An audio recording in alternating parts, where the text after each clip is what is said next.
Bom dia para vocês, oitavo ano.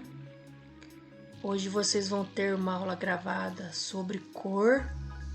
Vocês vão assistir essa aula sobre um dos elementos da linguagem visual. Vocês já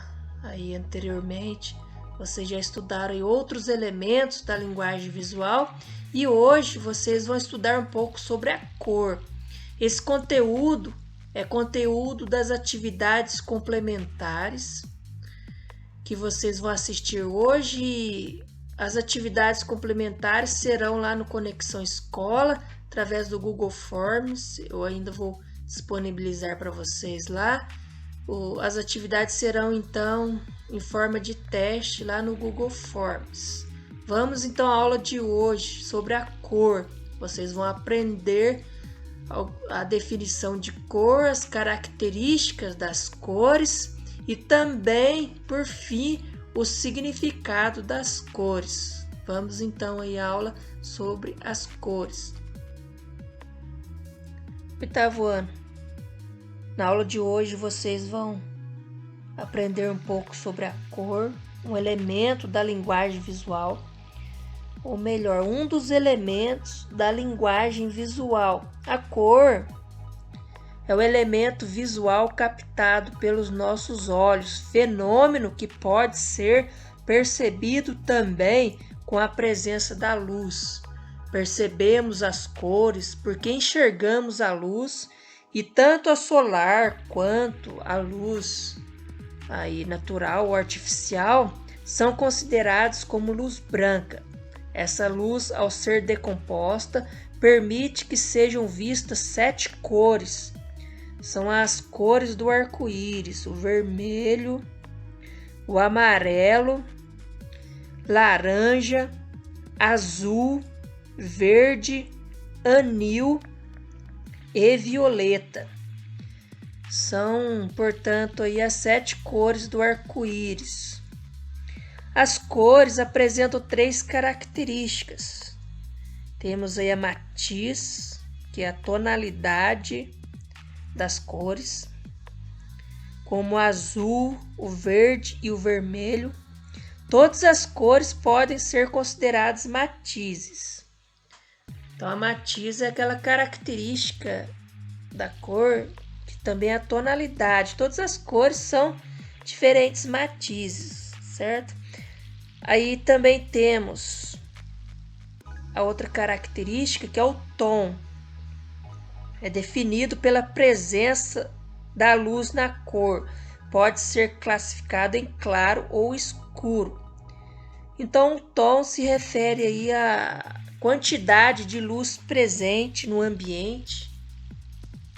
E também aí, quando é captado por imagem, a imagem, ela, quando tiver mais luz, fica mais clara.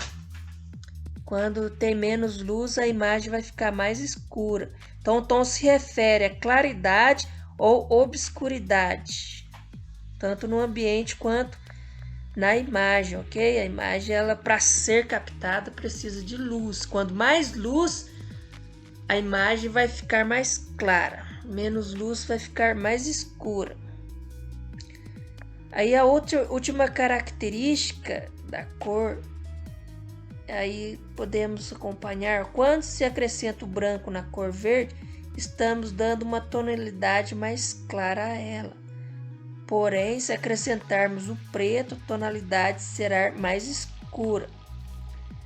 A última característica é a intensidade. Temos aqui a última característica da cor. Intensidade é definida como a presença de brilho na cor. É possível considerar como fraca ou forte, ou como alta e baixa. Um exemplo é a cor amarela, que apresenta grande quantidade de brilho em comparação ao marrom, que apresenta menos quantidade. Portanto, o amarelo é considerado como uma cor de forte intensidade. Já o marrom é de fraca intensidade.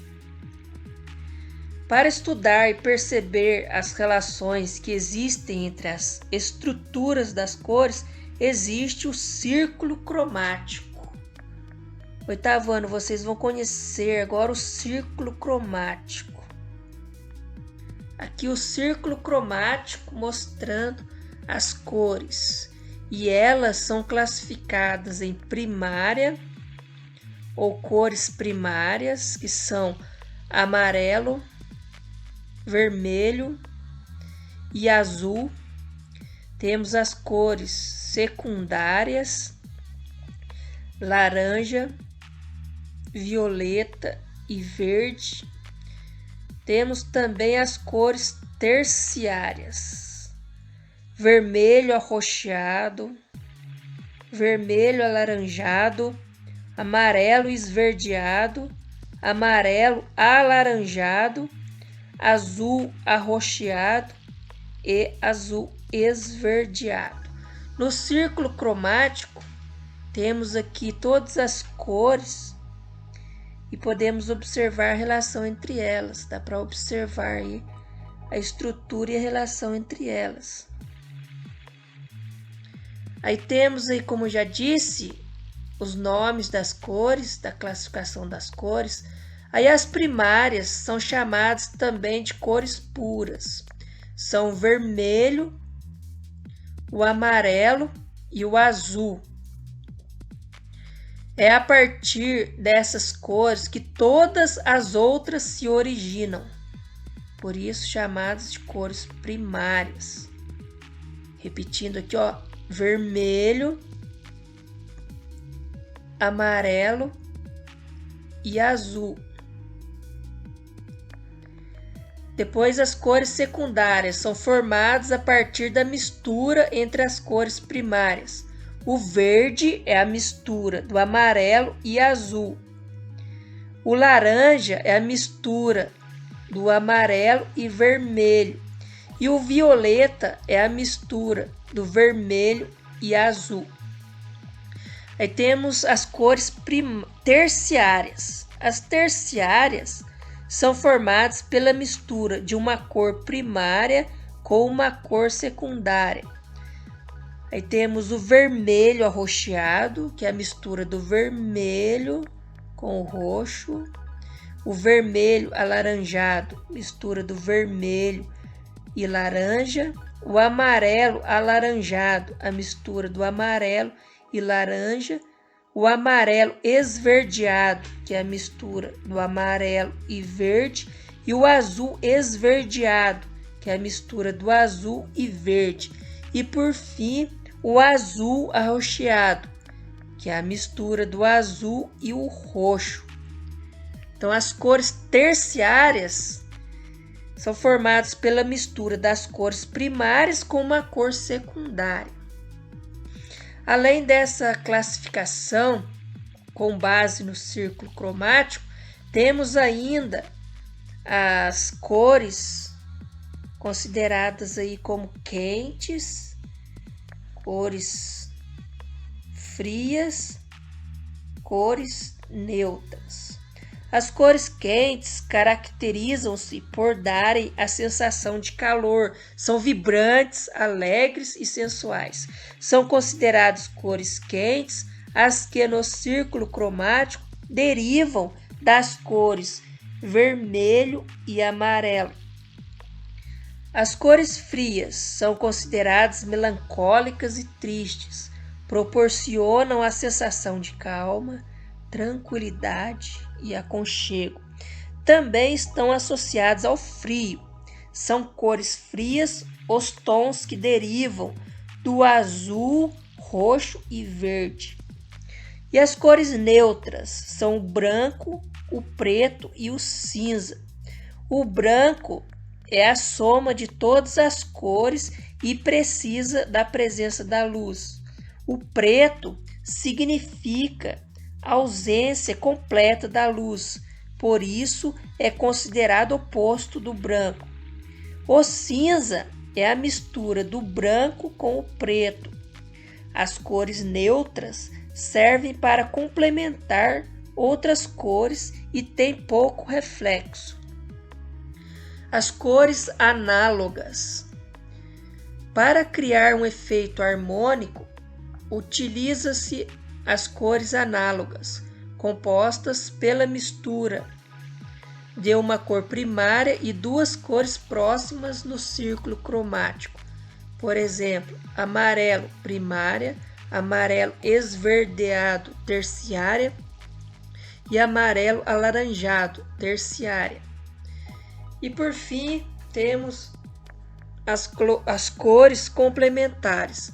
Diferente da harmonia proporcionada pelas cores análogas, as cores complementares provocam contrastes e estão localizados no lado oposto do círculo cromático. Portanto, essa combinação de cores opostas corresponde às cores complementares. Funciona muito bem quando são combinadas cores quentes e frias. Exemplo, o roxo e o amarelo. A cor para a comunicação visual desempenha um importante papel, pois carrega em si diversos significados. Vamos ver a seguir o significado das cores. Essa figura, pessoal, essa figura aqui tem aí apresentando para vocês o significado das cores. O azul traz tranquilidade, serenidade e harmonia. O verde, esperança, liberdade, saúde e vitalidade. Amarelo, luz, calor, desconcentração, otimismo e alegria. O roxo, espiritualidade, magia e mistério. O rosa, romantismo, ternura, ingenuidade. Vermelho, paixão, energia e excitação. Laranja, alegria, vitalidade, prosperidade, sucesso. Marrom, seriedade e integridade. O cinza, neutralidade e estabilidade. Branco, paz, pureza e limpeza. E o preto, respeito, morte, isolamento, medo e solidão. Oitavo ano, vamos à revisão e conclusão dessa aula. Vocês aprenderam um pouco sobre cor, o que é a cor. Vocês viram o círculo cromático mostrando a relação entre as cores e a classificação das cores em dois tipos a partir do círculo cromático. E por fim, vocês viram aí que cada cor tem um significado, apresenta um significado diferente. Pessoal, tenham um ótimo dia e bons estudos.